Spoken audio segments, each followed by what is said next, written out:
Jangan lupa untuk subscribe dan nyalakan lonceng notifikasinya. Terima kasih pemirsa, masih bersama kami di Editorial Media Indonesia. Bang Gaudens, banyak yang memahami bahwa setiap undang-undang yang sedang dibahas atau rancangan undang-undang yang sedang dibahas oleh pemerintah dan DPR itu harus secara transparan disebarkan kepada masyarakat. Harus dicantumkan mungkin di laman DPR atau di laman pemerintah supaya kemudian rakyat itu benar-benar bisa mengikuti. Nah, kalau soal undang-undang Cipta Kerja yang pada saat dibahas masih rancangan undang-undang, itu sebetulnya apakah memang hasil final yang sudah diketok palu itu baru bisa kita lihat setelah diundangkan, setelah dituangkan di dalam lembaran negara, atau memang prinsipnya kita rakyat memang boleh melihat dari awal? Bagaimana, Bang? Ya, kita melihat di pasal 96 ya, pasal 96 Undang-Undang 12 tahun 2011. Itu tentang pembuatan peraturan perundang-undangan? Peraturan perundang-undangan. Oke. Di pasal 96 ayat 1 itu tegas sekali mengatakan bahwa masyarakat berhak memberikan masukan atas setiap pembahasan rancangan undang-undang, pembentukan peraturan perundang-undangan. Yeah. Jadi masyarakat berhak. Itu berarti setelah melihat rancangan undang-undang ya? Itu di pasal ayat 1-nya ya. Oh, oke. Nah, di ayat 4 itu disebutkan agar masyarakat bisa memberi masukan terhadap rancangan undang-undang, maka naskah rancangan undang-undang itu wajib dipublikasikan atau wajib disebarluaskan. Rancangan undang-undangannya yang disebarluaskan. Berarti yang akan dibahas antara pemerintah dan DPR ya, rancangan bahkan undang-undang. Sejak di pasal 88, bukan cuma rancangan undang-undang yang harus disebarluaskan. Di pasal 88 itu program legislasi nasional harus disebarluaskan. Programnya saja disebarluaskan. Rancangan undang-undang disebarluaskan. Kemudian di pasal 96 itu khusus tentang partisipasi masyarakat. Nah, di dalam partisipasi masyarakat itu disebutkan bahwa masyarakat berhak memberikan masukan atas pembahasan rancangan undang-undang. Di ayat 4-nya dikatakan bahwa agar masyarakat bisa memberikan masukan, maka naskahnya itu harus disebarluaskan. Nah, kita lihat rancangan undang-undang Cipta Kerja. Sejak awal Cipta Kerja itu sudah disebarluaskan kepada masyarakat. Yang 1028 halaman PDF itu ya? Di website DPR pun sudah ada itu. Tentang rancangan undang-undangannya. Rancangan undang-undang. Nah, hasil pembahasannya, itu pembahasan di DPR itu kan pada 2 tingkat ya. Tingkat pertama dan tingkat kedua. Di tingkat kedua itu terkait dengan paripurna. Di tingkat 1, di ujung dari tingkat 1 itu ada pendapat mini fraksi-fraksi yang menyatakan setuju dan tidak setuju. Kita lihat di pendapat mininya itu ada 7 fraksi yang setuju, ada 2 fraksi yang tidak setuju. Menolak ya? Menolak ya. Dan pendapat itu sampai ke paripurna, itu tidak ada soal sebetulnya. Karena rancangan undang-undangnya sudah disahkan. Baru ada vote out setelah itu. Kalau ada yang mengatakan begini, Bang Gaudens, sebetulnya demonstrasi kemarin dengan asumsi bahwa yang kita maksud dengan demonstrasi adalah buruh dan elemen lain yang memang berunjuk rasa murni. Karena diduga ada yang bukan bagian dari mereka yang munculnya ketika matahari sudah tidak ada, sudah gelap. Nah, itu muncul unjuk rasa karena mereka tidak mengetahui isi persis dari rancangan undang-undangnya.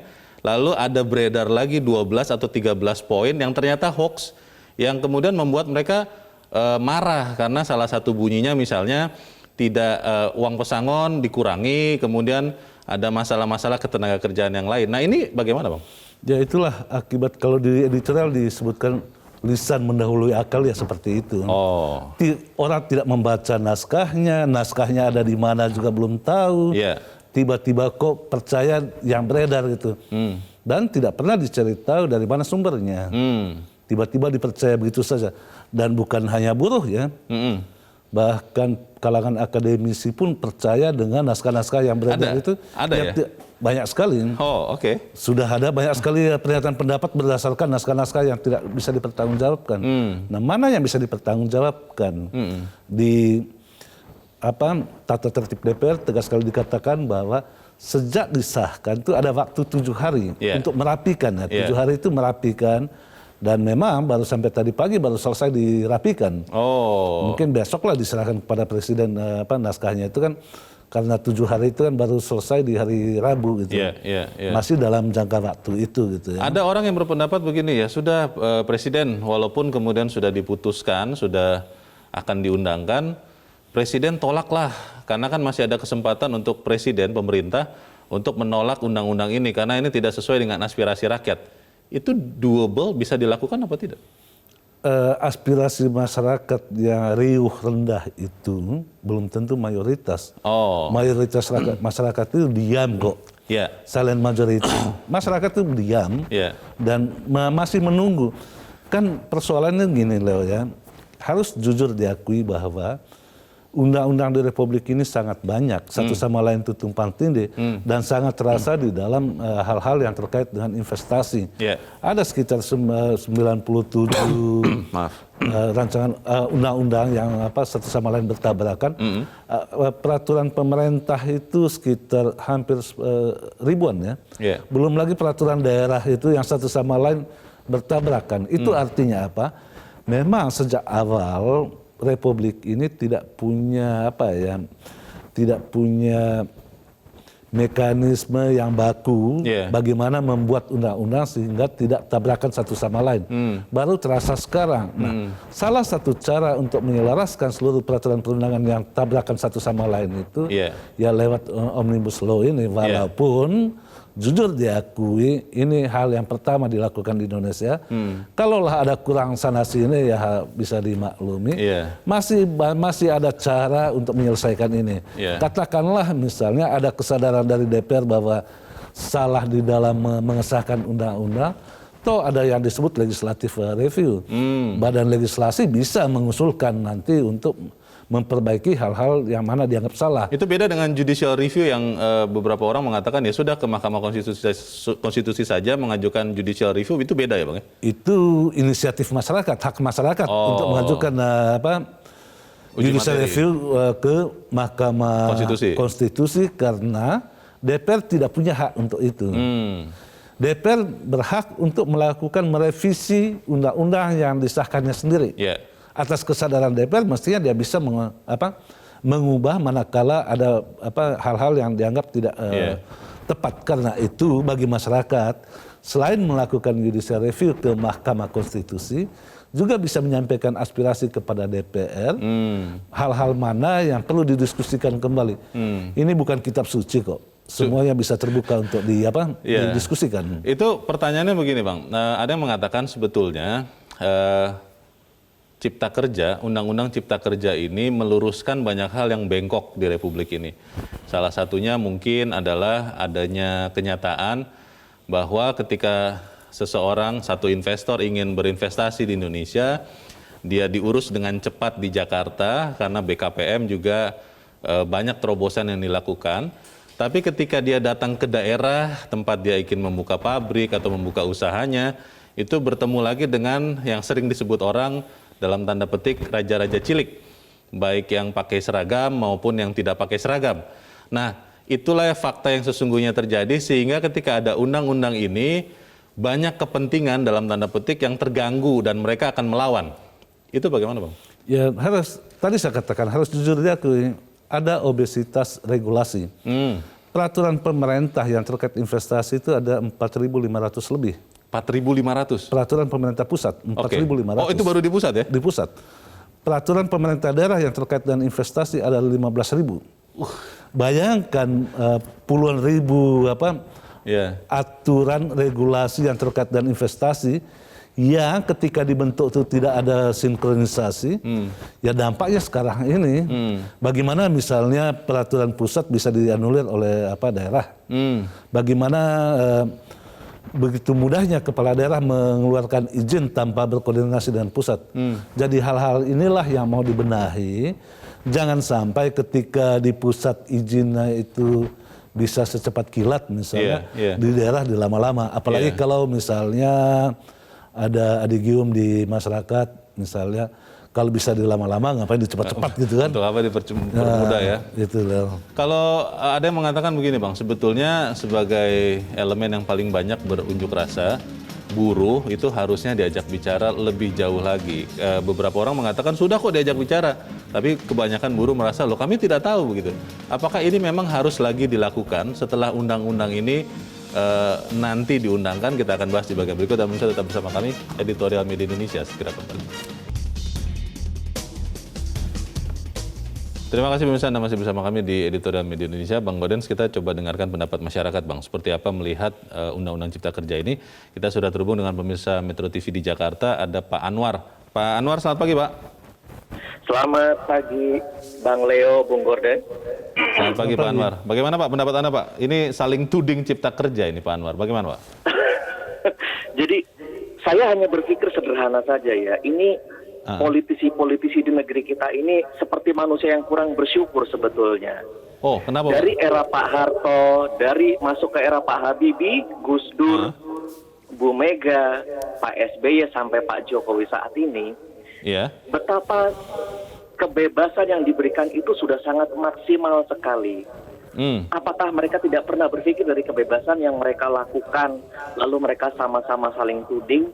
Itu memberikan efek yang sangat-sangat negatif bagi psikologi masyarakat Indonesia saat ini. Yang mereka pikirkan hanya dua sebetulnya. Kepentingan pribadinya untuk elektabilitas pribadi dan juga kepentingan parpolnya sendiri. Nah, saya tidak berbicara dalam kapasitas corong pemerintah, tidak sama sekali. Tetapi, wahai politisi, ayolah kita sama-sama sadar. Kapan negara kita mau maju? Bukankah kita kita sama-sama ingin melihat Indonesia ke depan lebih baik? Betul kan? Betul seperti itu. Tapi kalau semakin seperti ini, lalu mau diarahkan kemana negara kita sebetulnya? Kalau ke depan, Pak Anwar, ini model apa?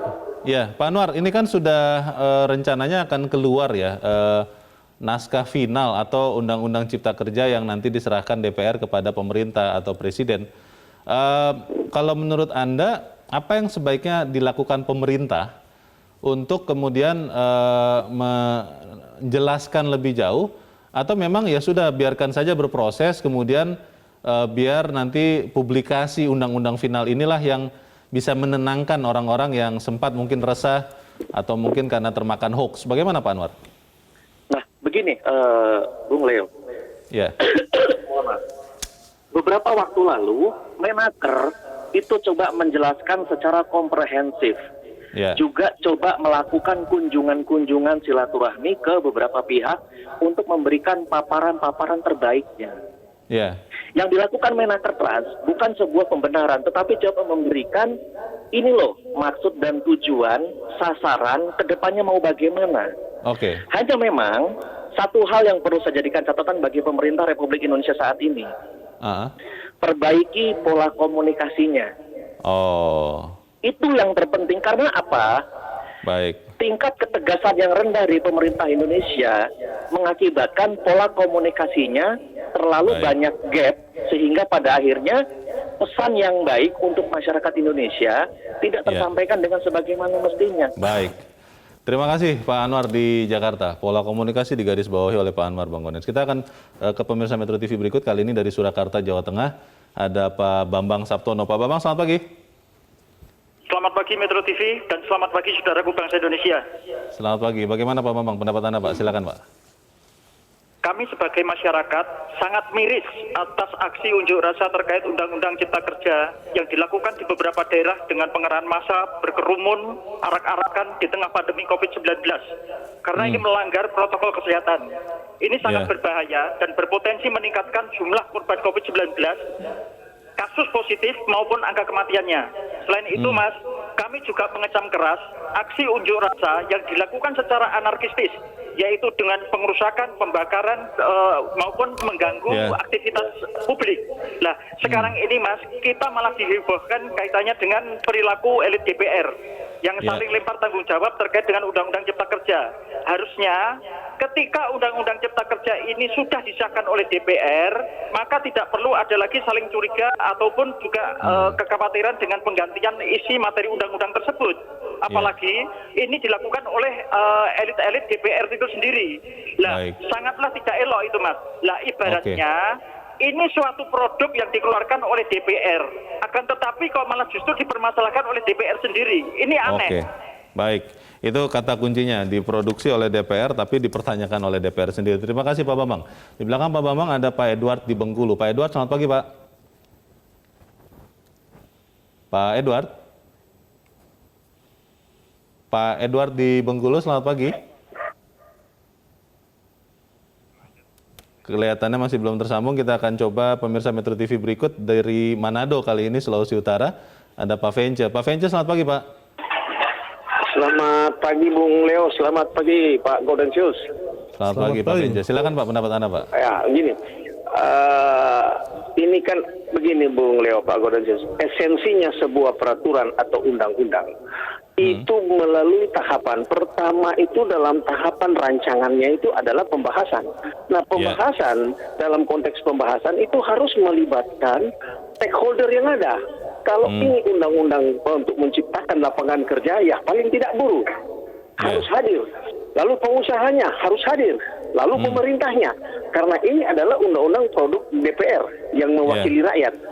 Nah, itu esensinya. Tetapi kalau ini sudah melibatkan, lalu kemudian ini sudah disepakati, lalu kemudian kenapa mesti harus dipertanyakan antara beberapa fraksi terhadap undang-undang yang sudah disetujui?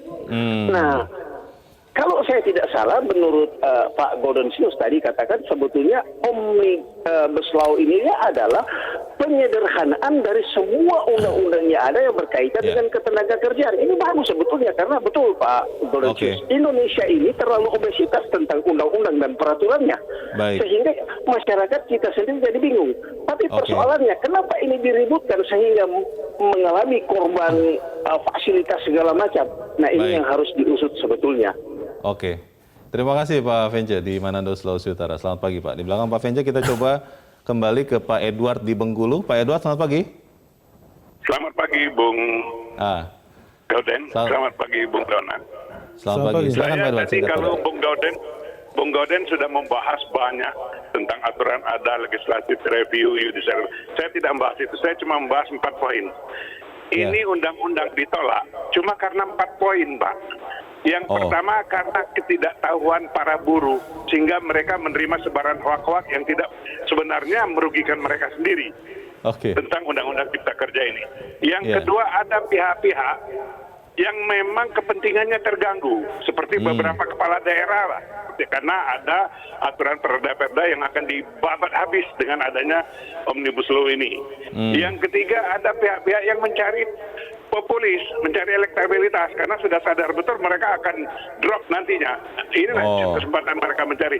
Sayangnya mereka korbankan kepentingan bangsa, padahal mereka elit-elit politik yang harusnya berjiwa negarawan, memikirkan kemajuan bangsa ke depan. Dengan adanya Undang-Undang Cipta Karya ini berharap dapat memberi luang pekerjaan yang lebih luas. Yang keempat, ada pihak-pihak yang menunggangi, yang cari kesempatan untuk memang ingin negara ini kacau. Nah, ini yang kita... Itu yang harus dibenahi ya Pak Vence. Pak Edward, terima kasih Pak untuk pendapat Anda dari Bengkulu. Selamat pagi. Para pemirsa melihat dengan jeli seperti apa yang terjadi. Tapi ke depan Bang Gaudens, apa yang sebenarnya harus dilakukan oleh pemerintah dan DPR? Karena kan DPR itu kan Dewan Perwakilan Rakyat, mewakili kita. Bagaimana kemudian bisa menjelaskan atau membuka masalah ini dengan terang benderang supaya jangan sampai naskah yang mungkin juga hoax yang diterima oleh buruh gitu, itu membuat mereka tetap resah. Ya, kata kuncinya tadi dari Pak Anwar itu kan perbaiki pola komunikasinya. Tetapi pertanyaannya pola komunikasi seperti apa yang dikehendaki? Karena tidak mungkin melakukan komunikasi di luar yang diatur oleh undang-undang, terutama tentang pembentukan peraturan perundang-undangan itu sendiri. Tadi saya katakan di pasal 96 itu tegas sekali bagaimana masyarakat harus dilibatkan. Cara melibatkan masyarakat itu bisa lewat penyampaian aspirasi, bisa melalui diskusi, bisa melalui seminar, dan itu rinci disebutkan di pasal 96 ayat 2-nya. Nah, tujuan dari penyebar luasan menyerap aspirasi masyarakat itu supaya masyarakat ikut di dalam pembahasan tentang rancangan undang-undang itu. Tentu masyarakat tidak bisa satu persatu datang ke Senayan ikut membahas, tapi kan perwakilannya. Sekarang terkait buruh, pertanyaannya, apakah selama pembahasan rancangan undang-undang Cipta Kerja, organisasi buruh atau tokoh-tokoh buruh dilibatkan atau tidak? Dilibatkan sebenarnya. Ikut memberikan masukan. Tetapi ada kesalahan kesalahan mendasar di dalam kita berpikir. Seakan-akan kalau memberi masukan itu wajib dilaksanakan. Ya nanti dulu. Ini tidak bisa seperti memaksakan kehendak. Pembahasan undang-undang itu bukan pemaksaan kehendak, tetapi di sana lewat perwakilan-perwakilan di DPR itu untuk saling mendiskusikan tentang materi-materi yang diusulkan para buruh. Nah, pertanyaannya dan sampai sekarang belum terjawab oleh para pentolan buruh, usulan-usulan mana yang tidak diakomodasi? Wong mereka aja belum tahu di mana naskah rancangan undang-undangnya. Ya sabarlah menunggu naskah undang-undang itu diterima presiden, ditandatangan ataupun tidak ditandatangani tetap dinyatakan sah setelah 30 hari dari tanggal 5.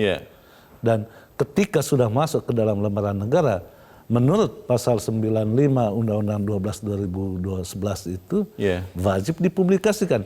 Yang wajib dipublikasikan itu atau yang wajib disebarluaskan itu adalah naskah yang sudah masuk ke lembaran negara. Sudah diundangkan.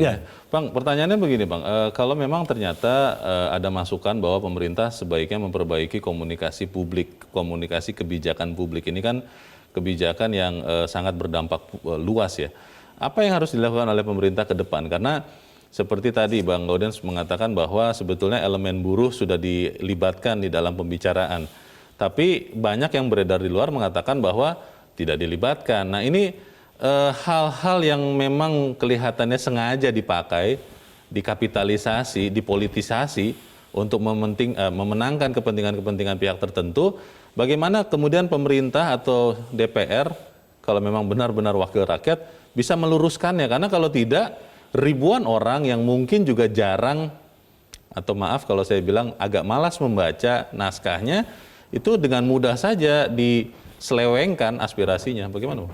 Ya sebetulnya banyak sekali cara untuk melakukan itu, dan yang paling penting itu kan jangan sekali-sekali melakukan transaksi di ruang gelap. Nah supaya tidak ada pembicaraan di ruang gelap, setiap hasil pembahasan dalam periode tertentu mestinya diumumkan kepada masyarakat lewat media massa. Tahapan-tahapan pembahasannya itu? Ya. Jauh lebih elok misalnya ke depannya kita tidak bicara yang sudah-sudah. Mestinya setiap pasal yang sudah disetujui atau belum disetujui dipublikasikanlah di media massa. Itu tidak menyalahi peraturan perundang-undangan? Sama sekali tidak.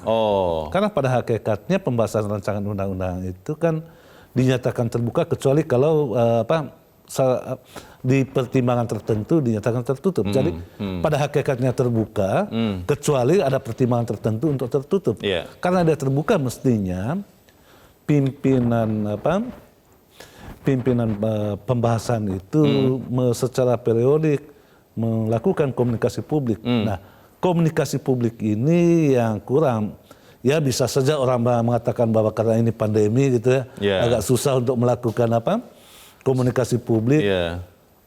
Ya kan bisa ada banyak televisi, banyak media massa yang bisa dipakai. Yang penting itu cerdas untuk melakukan komunikasi publik. Nah, kecerdasan itu yang kurang nampak ya. Untuk bisa membuat kecerdasan ini bertambah, kecerdasan berkomunikasi kepada publik, apa yang sebaiknya dilakukan? Apalagi kalau kita melihat dampak atau ekses dari demonstrasi kemarin yang kemungkinan juga disusupi begitu ada dugaan itu lebih banyak merusak daripada memperbaiki keadaan. Apa yang harus dilakukan baik oleh pemerintah maupun juga oleh para pemimpin buruh, karena kalau buruh sampai bergerak lagi, semoga tidak terjadi, tapi ada akibat negatif yang terjadi, kan mereka yang harus bertanggung jawab juga. Tapi kita akan bahas di bagian berikut. Bang Gaudens dan pemirsa tetap bersama kami, Editorial Media Indonesia segera kembali.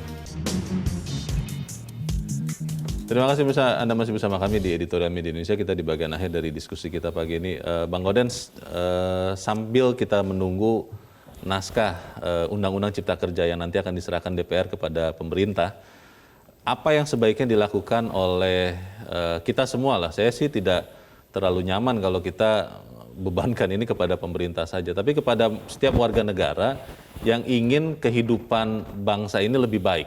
Apa yang harus dilakukan, Bang? Ya, editorial menawarkan istilah yang mungkin tepat ya, kita gunakan. Perlu kerelaan ya, kerelaan itu bagaimana kita saling menghormati. Yang terjadi sekarang itu hilangnya trust sosial ya. Kepercayaan. Ya, antara satu lain. dan yang lain itu tidak saling percaya. Padahal mereka sudah bertemu, sudah membahas, tetapi tiba-tiba keluarnya tidak saling percaya lagi. Oh. Dan itu yang terjadi. Bagaimana misalnya partai-partai seluruh fraksi di DPR itu selama hampir 6 bulan itu berkumpul bersama-sama. Tidak hanya di gedung DPR, di luar gedung DPR juga mereka rapat. Tiba-tiba di saat akhirnya mengatakan tidak bertanggung jawab atas pembahasan. Oh. Nah, tetapi ini kan politik ya. Yeah. Politik itu adalah permainan. Permainan politik itu tentu tujuannya pada elektabilitas. Ketika perolehan suara berkurang, tentu dicari cara-cara lain untuk mendapatkan elektabilitas. Ya, pemilu kan 3-4 tahun lagi pemilu ini kan. Pemilu nasional ya? Ya, itu artinya apa? Memang sebagai partai politik, dan itu harus dipahami sebagai sebuah kebenaran juga, harus mencari setiap saat, setiap event, setiap momen, kesempatan untuk menampilkan dirinya, untuk menunjukkan keberpihakan dirinya kepada masyarakat, walaupun kadang-kadang berpihaknya di mulut tetapi faktanya tidak juga. Gitu. Kalau begitu berarti sedih sekali nasib kita rakyat yang kemudian menjadi bahkan jangan-jangan tidak dipikirkan, dan kita punya wakil-wakil yang kemudian demi yang tadi Bang Gaudens katakan elektabilitas atau popularitas, kemudian ya masa bodoh dengan kondisi bangsa ini, masa bodoh dengan orang-orang yang susah mencari kerja, dan kemudian akhirnya malah saling menuding. Bagaimana, Bang? Ya, yang paling menyedihkan dan ini yang membuat prihatin ya, bahwa orang, terutama para elit itu tidak pernah memikirkan psikologis para buruh. Iya. Buruh itu udah capek-capek memikirkan dirinya sendiri, hidup udah susah di masa pandemi, tetapi diberikan informasi yang tidak utuh oleh para elitnya. Dengan kesengajaan itu ya? Ya, sengaja tidak sengaja ya, anggap saja ada kesengajaan di sana, anggap saja seperti itu. Tetapi inti yang mau saya katakan bahwa memang susah sekarang ini ya, kita mau mencari para elit yang benar-benar negarawan. Elit yang politisi banyak sekali, tetapi elit negarawan semakin susah kita cari. Jangan-jangan kita harus cari di Batu Nisan di Taman Makam Pahlawan untuk mencari negarawan-negarawan itu. Karena ternyata mereka 5 bulan bicara bersama-sama, tetapi di akhir bilangnya kami tidak bertanggung jawab atas apa yang dihasilkan. Di dalam politik ada aturan main yang harus ditaati. Apa aturan mainnya? Ya, peraturan perundang-undangan. Kalau di DPR itu, yang mengatur perilaku DPR itu adalah tata tertibnya. Tata tertib mengatakan bahwa pembahasan undang-undang itu ada 2 tingkatan. Pertarungan sesungguhnya itu bukan di tingkat 2. Di paripurna, tingkat 2 atau paripurna itu hanya etalase. Pertarungan sesungguhnya itu di tingkat 1. Kemana saja di tingkat 1. Jangan-jangan mereka yang ribut sekarang ini, yang berkor-kor di ruang publik itu, mereka yang tidak pernah ikut rapat di tingkat 1-nya. Baik, kita harapkan, kalau saya hanya berharap satu, Bang Gaudens dan pemirsa, bahwa wakil kita, wakil rakyat itu terus ingat kepada sumpah dan janji pada saat menerima jabatan, bahwa tujuan yang paling mulia adalah menyejahterakan kita yang diwakilinya. Semoga itu yang terjadi ya Bang Gaudens. Ya, kita berharap masih ada ya punya nurani ya. Baik, kita harapkan itu terjadi. Bang Gaudens Yuswari, terima kasih Bang sudah hadir di tempat ini. Selamat pagi. Pagi loh. Pemirsa, kalau hati dan otak tidak bisa menerima lahirnya Undang-Undang Cipta Kerja, terbuka lebar kesempatan untuk mengajukan uji materi ke Mahkamah Konstitusi. Tidak perlu saling menyerang, apalagi memprovokasi massa untuk berjuang di jalanan. Hentikan tabiat saling tuding, jangan biarkan ketulusan menjauhi nurani kita di negeri ini. Saya Leonard Samosir, terima kasih Anda sudah menyaksikan. Selamat pagi.